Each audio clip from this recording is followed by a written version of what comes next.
be here, and I can see lots of familiar faces. It's like being in church on a Wednesday. How lucky is that?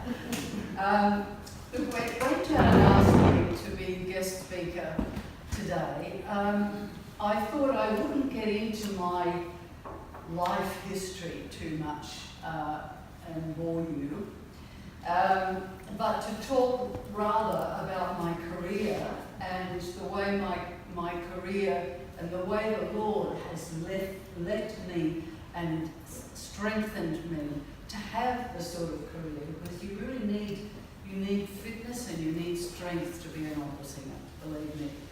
So I thought that I had to really start a little bit about my personal life, because that's where, and I wanted to introduce you to my gran, because it was my gran that raised me from the age of 5, and it was Gran who gave me this wonderful gift of music.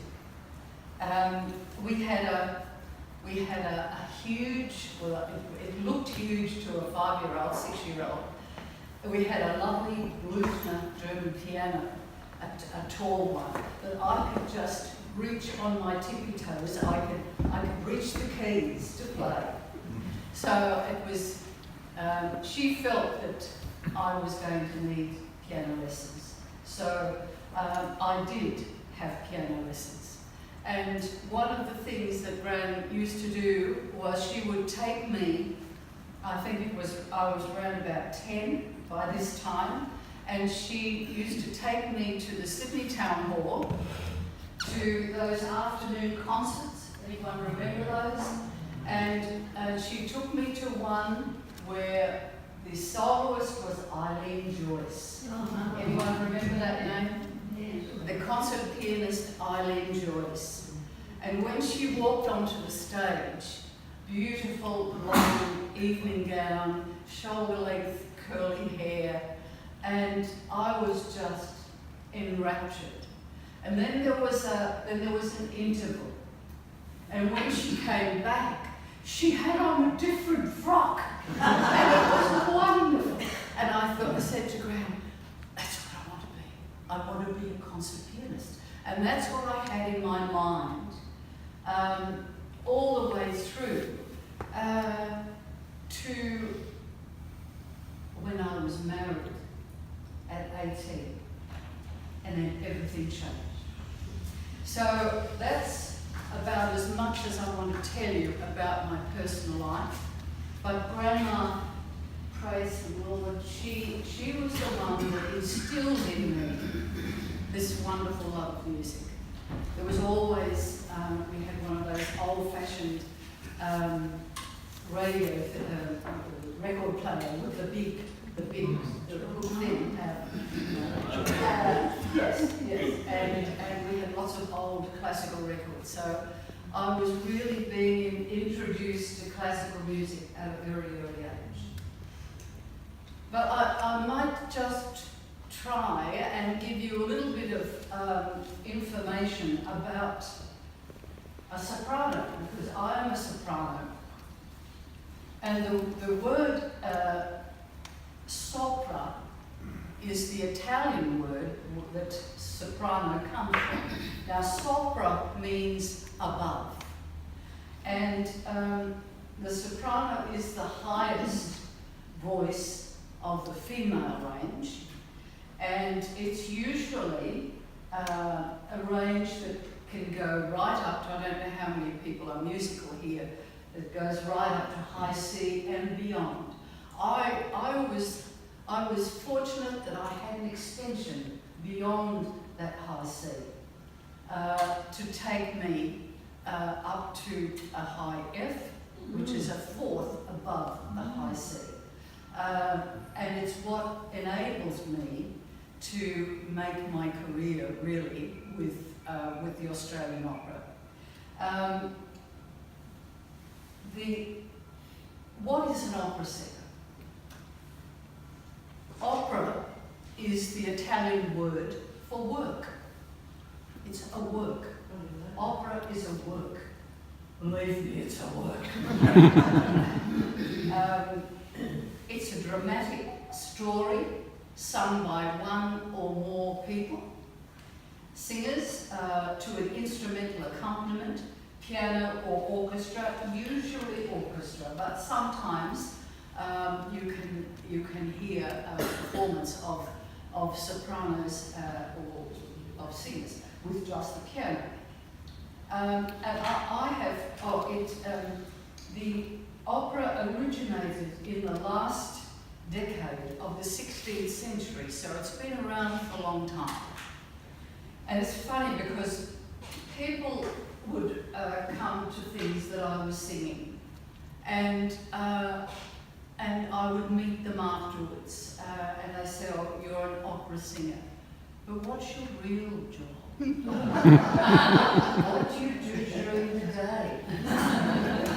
I study, I learn, I work the voice. So it's like being a full-time student, really, because you're always studying, always learning one opera after the next. Opera can be performed in Italian, French, German, Russian, Czech, Hebrew, and English. The only one I've not performed in was in Russian. I have performed in Czech. I've done a little bit of Hebrew in overseas, and English as well. So you first, for an opera singer, you first learn the music, then you learn, that means the notes, you learn the notes first, then the words come after the music, and then you learn the staging, or what we call the production. That's the next thing. So that then it all comes together as a staging or production. Yes, it is a real job. But sometimes I was going from one opera to the other, so it wasn't just one opera at a time. Sometimes it could be 3 operas at a time. In actual fact, there are 6 types of sopranos. There is a lyric soprano, there's a soubrette soprano first, a lyric soprano, which is a high voice, a spinto soprano, which is a heavy lyric, which is virtually me, a coloratura soprano, which is something like Joan Sutherland, that is high and fast. There is a mezzo-soprano, which is the middle voice, and a contralto, which sings the really low stuff, and a dramatic soprano, which sings high and strong. There is also now a male soprano and a male alto, which quite often here, more so overseas than in Australia. Before we start on my actual, I want to share with you 6 highlights of my career. But before I do, would you like to hear what that highest voice sounds like? Now, it's a role called the Queen of the Night, and it was my debut with the Australian Opera, and it is one of those roles. I mean, she's a real baddie. She really is not a nice person at all, but she gets her comeuppance in the end. But she sings a 4th above that high C. So just listen. I won't play the whole thing, but just I'll give you a nod. Yes, number 1. This is the Queen of the Night in Magic Flute.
Opera, he played one of the managers.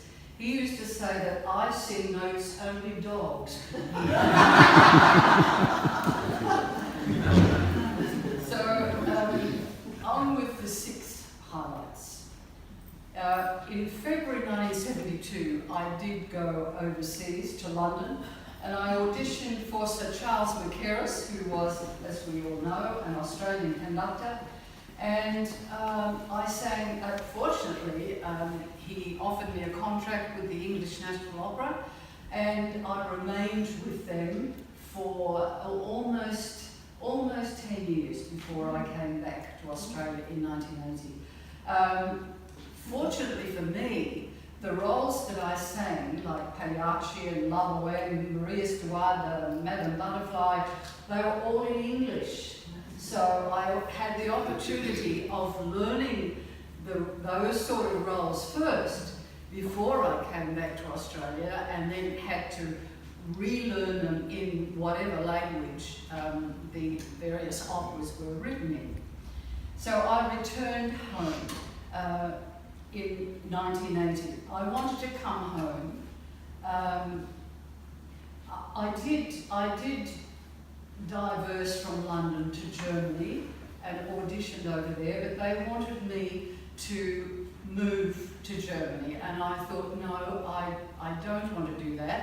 I wanted to go home and sing in my own country, in my own opera house, which wasn't even built, finished in 1972. So by the time I returned home in 1980, it was finished.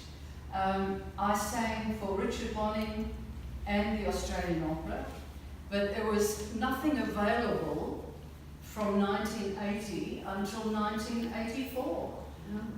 Everything was pre-cast in those days, so I had to wait. So fortunately for me, I was offered a role with the State Opera in South Australia, and then to Perth to do all the 4 roles in Tales of Hoffmann. I don't know whether any of you know that Tales of Hoffmann, there are 4 soprano roles. Not a lot of people sing all 4, but I said, yeah, I'm going to sing all 4. So I sang all 4 roles, and I loved Perth so much, I stayed 3 years doing things with the West Australian Opera Company and the West Australian Orchestra, etc. And fortunately, things were still in English at that stage for me. So I returned to Sydney in time to make my debut as the Queen of Night in Magic Flute. And strangely enough, Richard Bonning said he still wanted that performed in English because it virtually was, there was a lot of dialogue, and unless you were a fluent German speaker, the audience wouldn't get a lot of the dialogue. So we did flute in English. And so I returned to Sydney to do that. Now, Richard, in 1985, asked me very sheepishly if I would think it was infra-dig if he asked me to cover Dame Joan. Covering means understudy. And I said, infra-dig, I would give my right arm to cover Dame Joan. So I did actually cover Joan in the Bellini opera Norma. I don't know whether any of you know that opera. It's a wonderful piece, but it was supposed to be for Joan. Well, when Joan came back into the country, she picked up an infection on the plane. So it was very disconcerting for me because she did all the rehearsals and mimed to me singing it. So, and even the final dress rehearsal, I sat alongside Richard on the podium, Joan on the stage, singing to, she mimed to my voice. but she became so unwell that she really had to cancel the last 2 performances. And no understudy, in all modesty, no understudy has ever gone on for Joan, particularly in Australia. But she said to me that she wanted me to go on for her because she felt that she had found someone that could understudy her, that would not disappoint her public. And I felt, absolutely humbled by she and Richard were both mentors to me. They really were wonderful to me. So the performances, the last 2 performances I did of Norma. This was in the concert hall, not in the opera theatre, but in the concert hall because it was a big staging. So Richard beamed at me all night, just absolutely beamed at me all night. And Richard is one of those people who mouths every word of every singer on the stage. Every single word he knows of every piece that he's conducted. So he beamed at me, and apparently Joan's son, Adam, was in the audience. And apparently when he went home, he and Richard went home, Joan said, "Well, how did she do?" And apparently Adam just said, "Wow." That's what he said. So I felt very chuffed to think that I had that possibility of actually going on for her. I did many other roles with the Australian Opera. You probably won't recognise a lot of them, but I'll tell you them anyway, including Il Trovaro, that's a Puccini opera, The Tales of Hoffmann, Aida, A Masked Ball, The Consul, Die Valkyrie, Don Giovanni, Electra, Whitsunday, Turandot, Salome, Tristan and Isolde, Lohengrin, and Copacabana. Now, they were in Italian, French, German, Czech, and English. Now, if you are going to ask me, do I speak all those languages? The answer is no.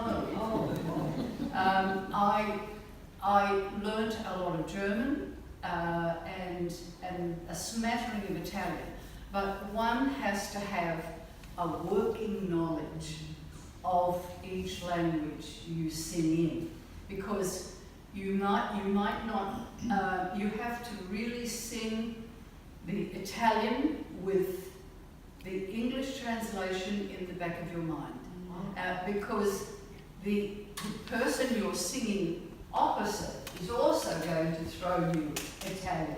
So you have to have a working knowledge of the piece, whether you can speak fluently or not, which I never could. Things like Russian and Czech, come on.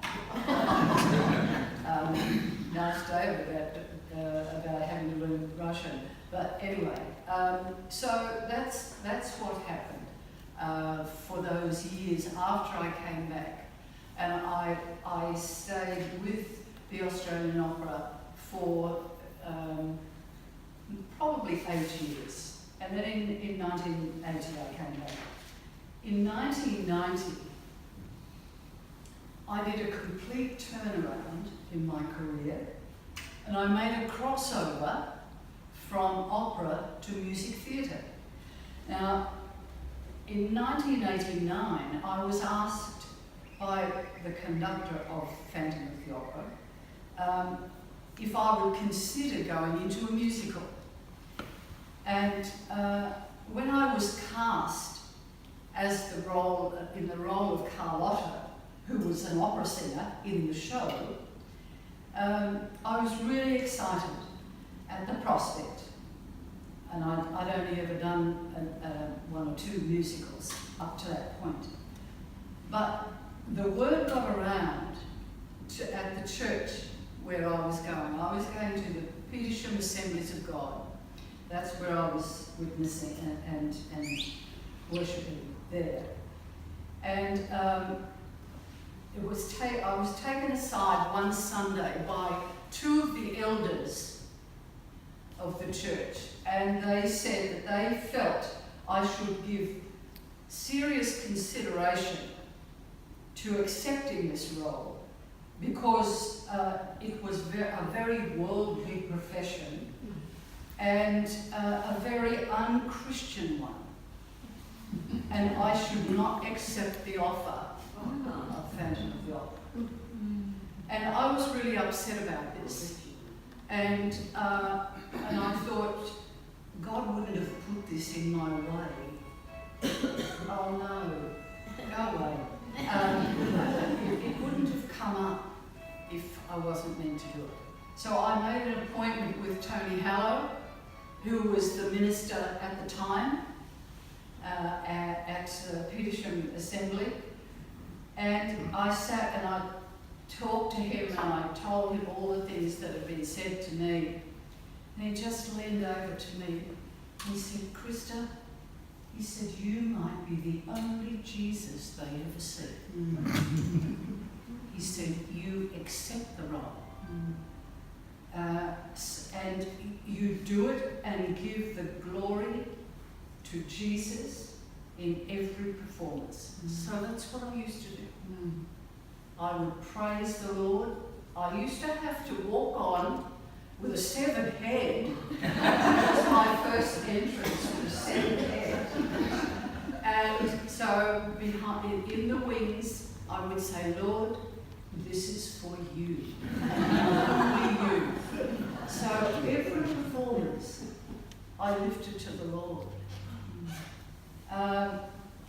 And strangely enough, my dresser, Jacinta Wilson, whom I still am in touch with very regularly, she said to me one day, what do you do at the weekend? I said, well, I go to church on Sunday. I said, sometimes I don't make it in the morning, but I always go on Sunday night because I was always so tired.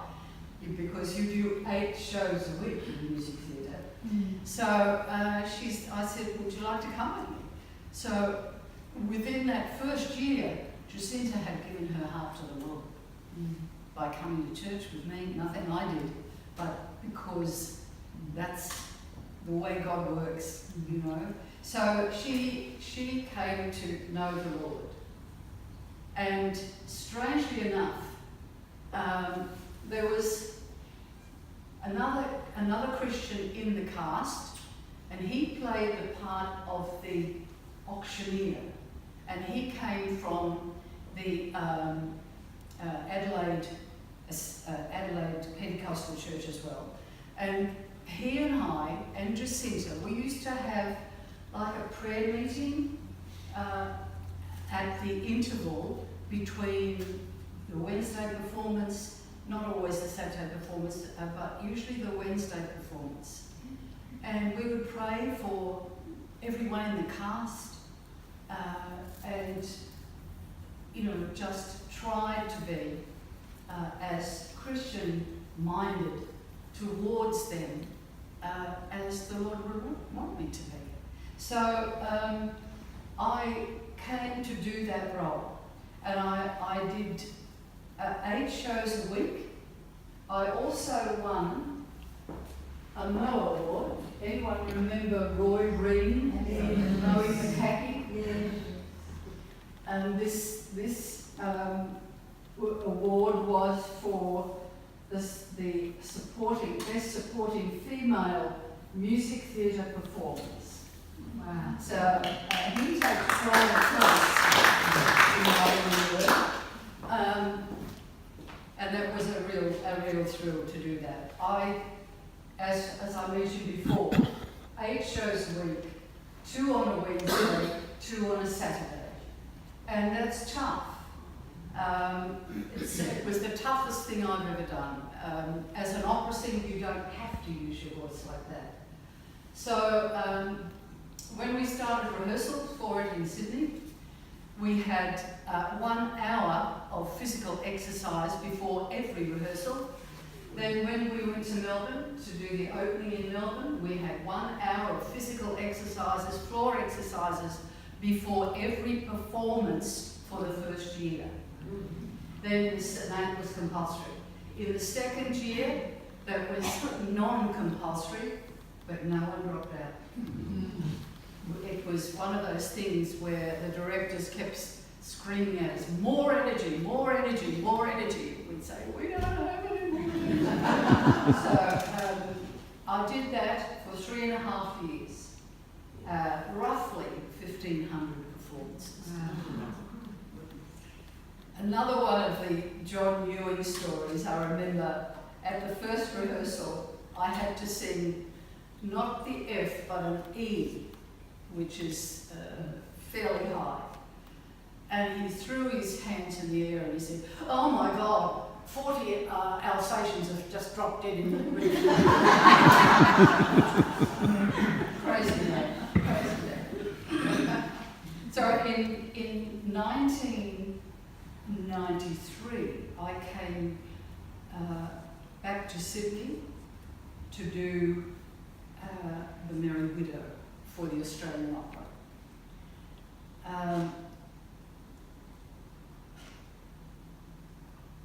And then I returned to Phantom after that season to open the Sydney season for another year.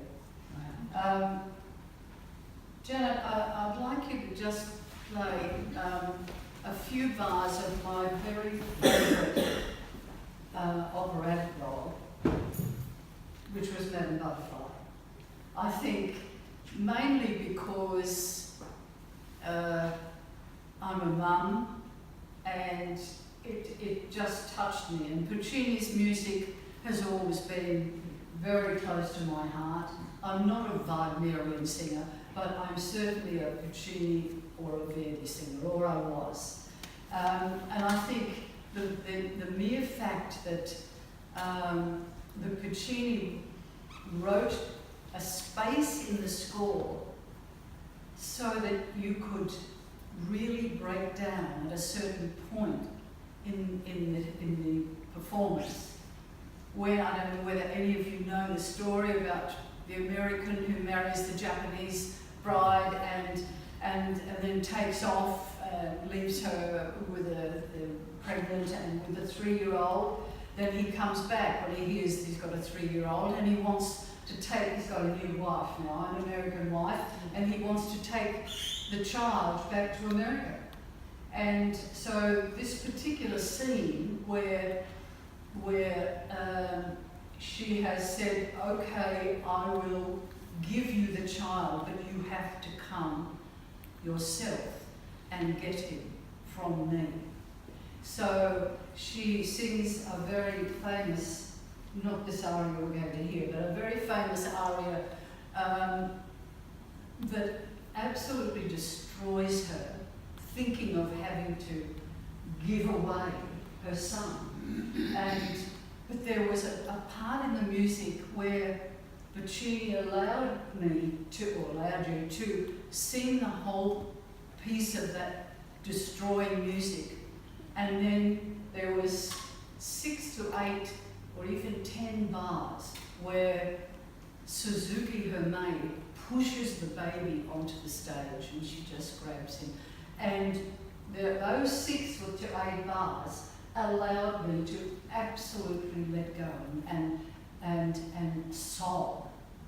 But if you did that, if you have to be very careful, because as soon as you do that, the larynx goes berserk. So I'm sure Puccini wrote it so that it gave me time to sob and really cry with the baby in my arms, but still gave me time to re-establish my voice before I had to sing something else.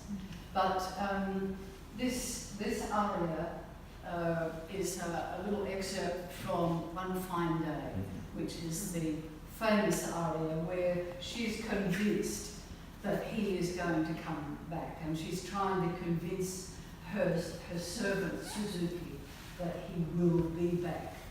And of course, he does come back, but not the way she thought. Just a little bit of One Fine Day.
Yes, so I came out to do Merry Widow, came out of Phantom. Merry Widow is strange because the executive director, who was then Moffat Oxenbould from the Australian Opera, came to a performance in Melbourne of Phantom, and he came round to my dressing room after the performance and he said, "Christa, what can I offer you to get you back to the Australian Opera?" And I said, "Well, Moffat, it will have to be something that I've always wanted to do and that I would really like to do." And I said, "That would be Merry Widow." And it was just something that, I mean, everyone loves Velia, and I'm going to play it for you later. But, you know, it was just one of those things that I'd always wanted to do. So I was able to come out of Phantom, do Merry Widow, and I think, from memory, it was in Sydney and it went to Melbourne as well. And then I returned back into the rehearsals for the opening of Phantom of the Opera in Sydney. And that was in the Theatre Royal, as opposed to the Princess Theatre in Melbourne. The Princess was wonderful because it was the right size and it had kept its look of the period. It was just lovely. But the Theatre Royal was a little bit too small, so that things had to be cut down a little bit. But it still seemed to go reasonably well in Sydney, and a lot of people would come and wait backstage and ask you to sign programs, and they would all say that they had already been to see it a couple of times in Melbourne anyway, but they were still coming. It was a phenomenon. I think it was one of those things that. And another thing I will tell you, that when they were auditioning for Phantom of the Opera, no one was accepted into the cast that had not had vocal training of some sort. They didn't have to be opera singers, but they had to have definite vocal training of some sort because of the stress on the voice during HO's week. My next little sojourn was in 1994, after that Phantom season had finished. I was doing some work at the Wesley Institute for Ministry and the Arts in Sydney, and I was teaching voice there, and the principal of the college, David Johnson, he invited me to join a team that he was getting together to go to Israel during the Feast of Tabernacles. And so I went with him, and I took with me my friend Jacinta. She came as my friend, and she paid her own way. Of course, we all had to. But so we went to Israel to sing. I went to sing with the big choir. The choir was over 200 voices, and they came from all over the world to that place in Jerusalem, which is now called the Jerusalem. I forget. Anyway, it's a big conference centre now. But going to Israel changed my life. It really changed my life. Walking on the Via Dolorosa, which is the road to Calvary, walking on the same ground as Jesus walked was just unbelievable. We had a wonderful time. I wanted a souvenir, so I brought this beautiful plate home as a souvenir. And it's funny because this photograph was taken with me with my mouth open again. But it was strange because the organisers of this big function, there were, I think, 90 countries represented in 1994 from all over the world, and they were like the Christians coming back to Jerusalem. They came from everywhere, and not only Christians but everybody. But they wouldn't let me on the stage until I realised that I had something in the Israeli colours, which is that Pacific blue. So I said to them, I've done my homework, I know exactly what colours I should be wearing. So I had the right colours to start with, which was great. I think there are lots of things that can change you, just being on that soil. I swam in the Dead Sea, which is an experience because you can't see, you just float. It's wonderful, and it's full of salt, which is also wonderful. We did a drive down to Tiberias in the coach with our friends from the Wesley College, and we stopped in Tiberias, and there was a lovely cafe on the side of the road. It was called Peter's Cafe because Tiberias is right alongside Galilee, the river Galilee. And beautiful sunny day, so we all ordered Peter's fish. And there were lots of people there, but there are lots of what they call it, al fresco, where you dine outside, lots of tables outside, and we had all sat down, ready for lunch. The sky went black. There was lightning like I have never seen, thunder and lightning, and so we all had to scramble, and it was the sort of storm that I almost expected to see the Lord walking on Galilee across the water. It was unbelievable. And so we were all shoveled back into the restaurant and sat down again, and out came the sun. But amazing things to see and feel in that country. It's just, but you know what? Just even then, in '94, Jacinta and I decided we would like to see the Wailing Wall. So we were standing out in the street looking at a map that we had, and this young man came up to us and he said, can I help you? Anywhere you particularly wanted to see? And we both said, we're trying to get here to see the Wailing Wall. He said, I'll take you. I take you. So he said, he said, I have a brother in Melbourne, and he got very chatty and very talkative, etc.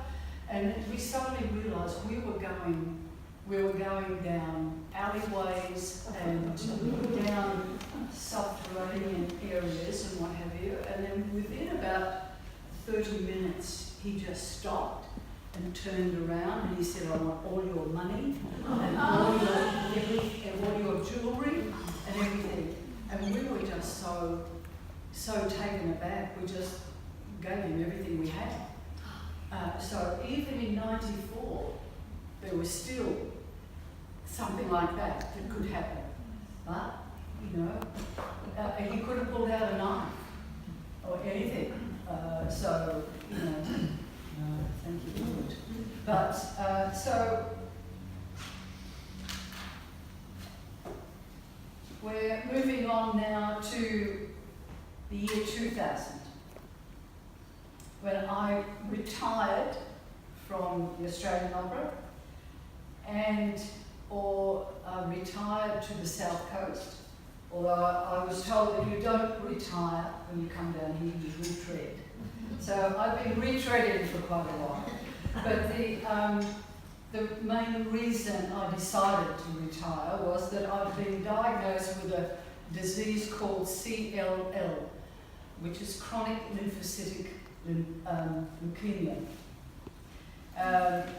There was no treatment for it at my stage, but I thought it was time for me to start thinking about me and doing things to get my health back, etc. So I became the co-founder / director of the newly formed opera company, which was subsequently named Opera South Inc. And David and I formed that company, and we performed one opera each year with local singers. One in particular, Ona Boyd-Frazier, who you all know. Ona was my leading lady, and Roy did the chorus work with us. And so we performed one opera a year, and alternately with opera concerts and operetta, mainly in the School of Arts, because we didn't have a great amount of funds to perform in the big centre, which is there. But we did this for 10 years, and unfortunately we had to disband. We only did these concerts and operas with piano, and the pianist at the time was John Martin, who came down from Sydney. David was not available because he was still in the company in the Australian Opera. I don't know whether you realise that David Foley was also a professional singer with the Australian Opera. And he was a senior chorister for 23 years. So he wasn't around at the time, not till 2007 when he was resigned as well. So it was a shame because 10 years on, it was just getting to the stage where people were not able to memorise anymore, people were getting older, people were leaving the area. My lovely Italian tenor, Costa, he decided he wanted to go back to where he came from. So we decided that we would just have to close the doors, which was, it was a shame, but it was quite a good time for local community theatre.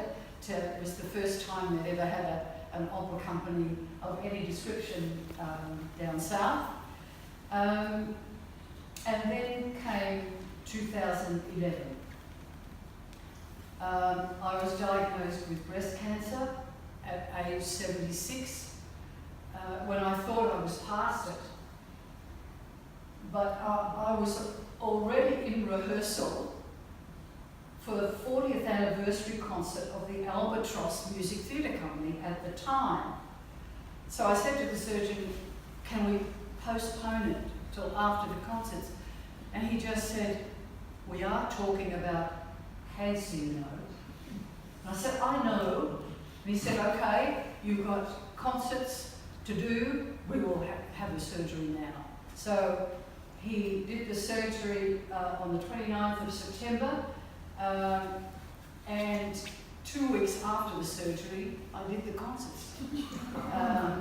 With David very carefully making sure that he was on stage if we were with a group. He stayed close to me so that no one would bump my left side. I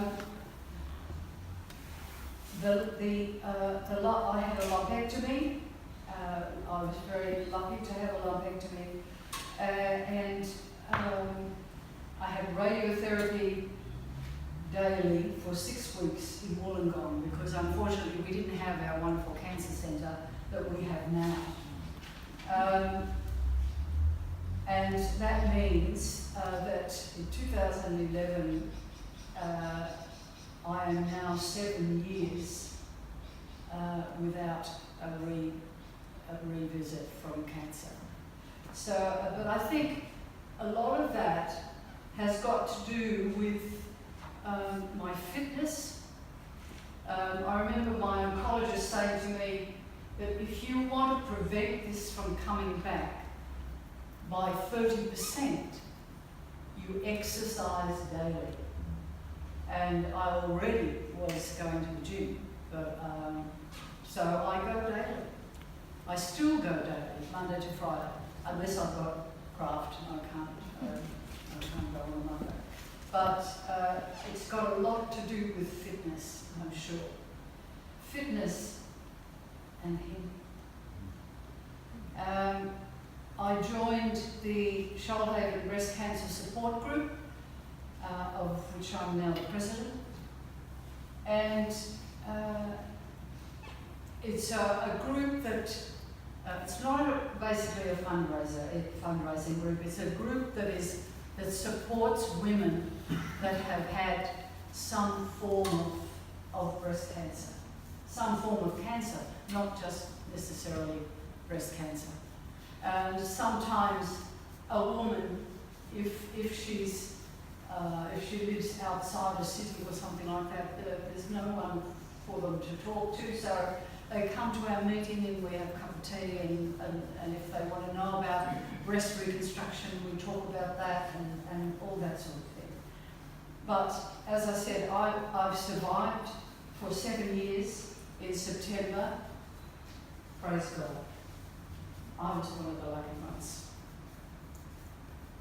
Any questions?